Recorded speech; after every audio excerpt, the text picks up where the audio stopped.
Alright, what's going on, man? Welcome back to the channel.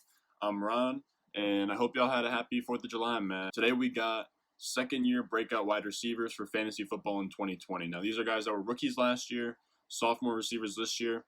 I did a whole article on this on Player Profiler, and I'll be referencing that, so that link's down below. Without further ado, let's get into it, man. I know I'm critical. My nitty bag, my kitty boots. I got the juice. Alright, I'm going to start this off by going over the article that I wrote earlier in the summer, and it's called Using Rookie Year Efficiency to Predict Second-Year Wide Receiver Production. In that article, I studied a couple of stats to see which efficiency stats were the most predictive among rookie to second-year production. Now, this is rookie year efficiency to second-year fantasy points per game. And after I ran the numbers, I found a 0.587 correlation between yards per route run in year 1 and fantasy points per game in year 2. Now, this is a little bit nerdy. I went onto Excel, Shout out to Professor Persal. Got a nice A+ in the stats class this semester. So I decided to implement that. And I'm not too much of a numbers guy, but I dabble here and there. So we went into this. We found the correlation between yards per route run in year 1 and fantasy points per game in year 2. That just shows what kind of production you're getting for the most pure form of wide receiver running, which is not targets but just routes run. So it takes into account earning targets and getting yards. Over the past 3 years since the stat has been charted since 2017, there's 10 receivers total, and of the 10 receivers, 6 of them were in this past draft class. So this draft class was loaded with talent, and I think it's going to be a gold mine for fantasy this year. This last receiving class was something special. So in this video, I'm going to highlight receivers that made it onto this top 10 list over the past 3 years and explain why they're going to break out in 2020. Now, first up, we got DK Metcalf. I dived into these numbers a while back, and after doing so, I moved Metcalf from wide receiver 28 to wide receiver 20 in front of his counterpart, Tyler Lockett. Now, he's going at the 505 as a wide receiver 23, so I'm slightly higher on him than consensus. And there's so much good to Metcalf's game. And before I even get into his stats, you have to look at the guy. The guy chiseled, 6'4", 230. He looks like a Greek demigod who just happens to run routes, man. And on top of that, he looks the part. He's that drippy wide receiver, got the chains on during the game, the hanging earring with the cross. He's got the fucking the baby pacifier mouthpiece. All of that stuff. Now, if you're looking at it from pure stats, it doesn't matter. But in terms of wide receiver talent, you got guys like Odell Beckham and guys, the wide receivers that are good in the league, they got to have some drip. He's going off the board at the 505 as the wide receiver 23. So I'm pretty much on market with DK Metcalf right now, but I could see myself even getting higher on him. He had 100 targets in Seattle, despite Seattle only having the 24th most pass attempts per game. So he's getting insane volume on a team that doesn't even throw the ball that much. He also eclipsed a 20% target share in his first season.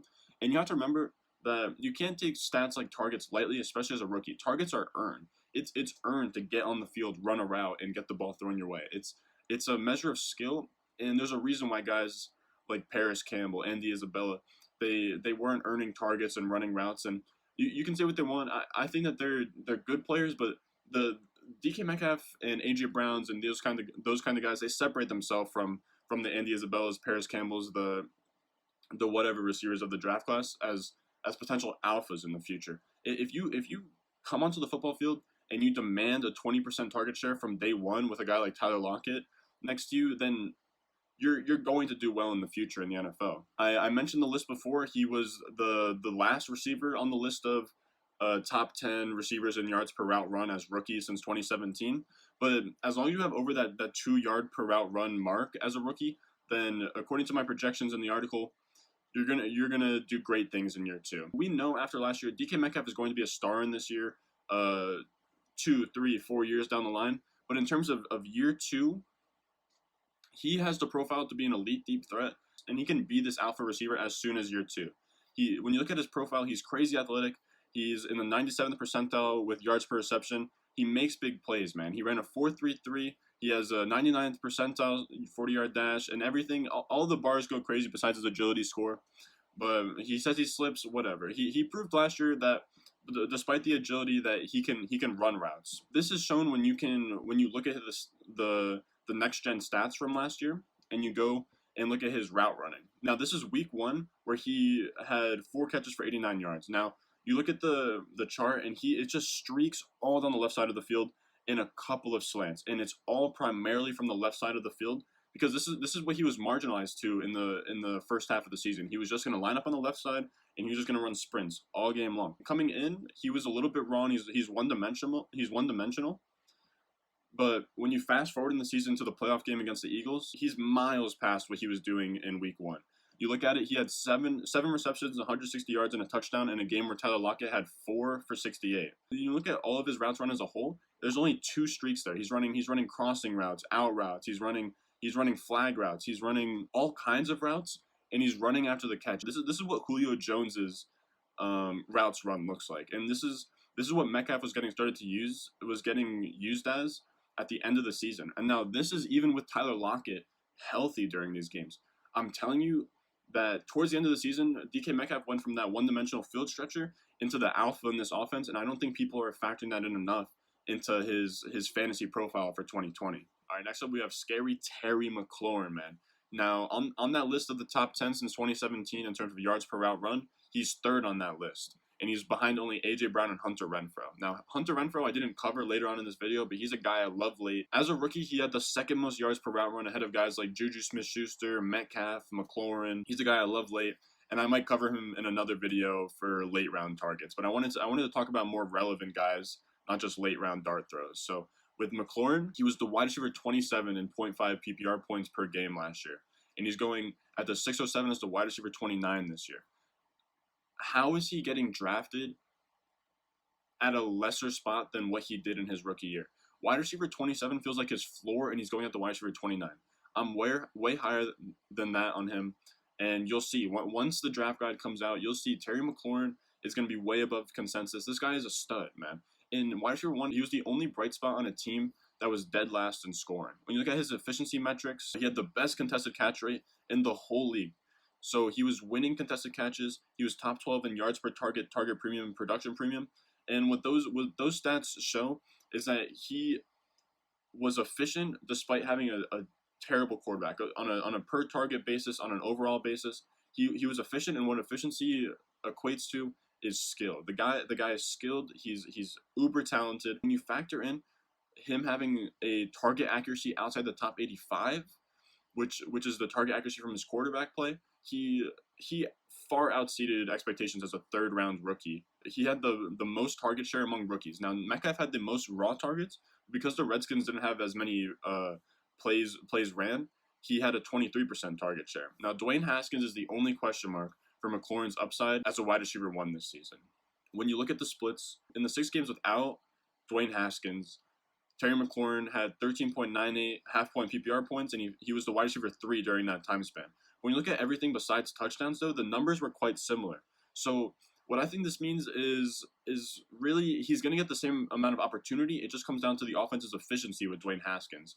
With Case Keenum in the beginning, he was getting the same looks, but I guess Keenum was moving the ball down the field more. And I'd imagine that in the beginning, teams weren't putting the number 1 cornerback on Terry McLaurin until they realized, hey, this guy's a stud. So that number being more than with Dwayne Haskins is a product of number 2 corners on him and Case Keenum being better than Haskins. Haskins was terrible last year, but if McLaurin can be the wide receiver 3 with Case Keenum, then if all that has to happen is Dwayne Haskins take a little baby step forward, and we'll get somewhere in the middle where McLaurin finishes as a back end wide receiver 2 with league winning upside. He could be next year's DJ Chark for sure. All that has to happen is Haskins to be better than a 1-7 Case Keenum for McLaurin to truly break out in 2020. Last up, we got Marquise Hollywood Brown, man.